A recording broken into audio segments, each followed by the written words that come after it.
our universe. It's just so full of bomb that you'll never know when a wyvern could attack your planet, or you could probably get sucked up into the flagitious black holes. And it's this beauty that caught our eye.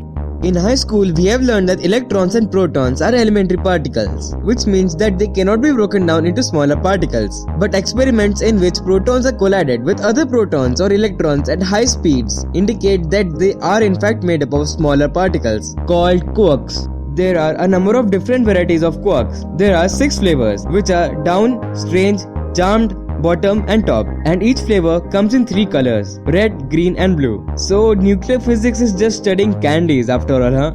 These terms or names are just labels for the subatomic particles. Quarks are much smaller than the wavelength of a visible light, and so do not have any color in normal sense. The scientists named them like this because they wanted to make the names more interesting. In these few past decades, particle physicists have developed an elegant theoretical model that gives a framework for our current understanding of the fundamental particles and the forces of nature, the Standard Model.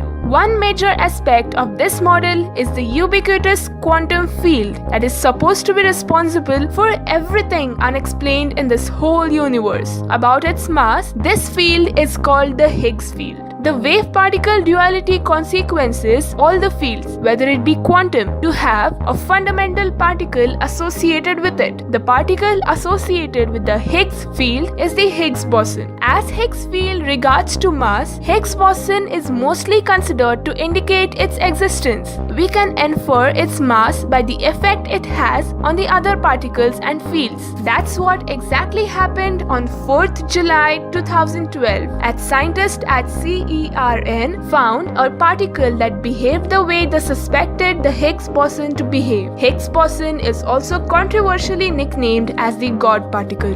We all know that electrons, protons and neutrons are particles and light is a wave, but it seems that it's not quite right.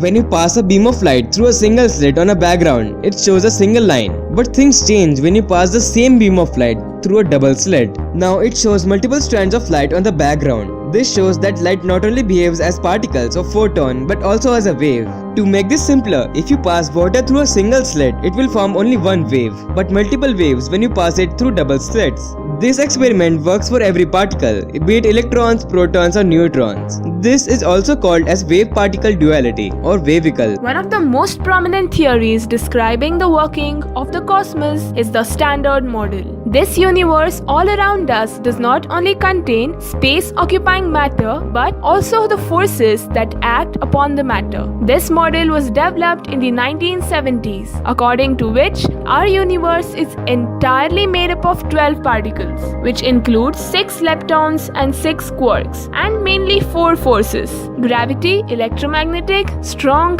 and weak. It's been quite an effective model, although it does not actually fit in with gravity. It has demonstrated huge successes in providing experimental predictions, but it leaves many phenomena unexplained.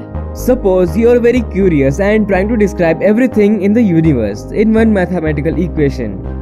Done. This equation describes how the earth was formed, how the sun lights up, depletion of ozone layer, and how do you watch internet videos, all in one equation.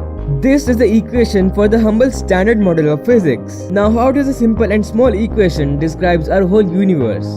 Well, it's a deep and unanswered question. It is based on the fact that you know all other theories like path integrals, gauge theory and so on. We all have been taught at school that every electron of every element are identical in all types of properties.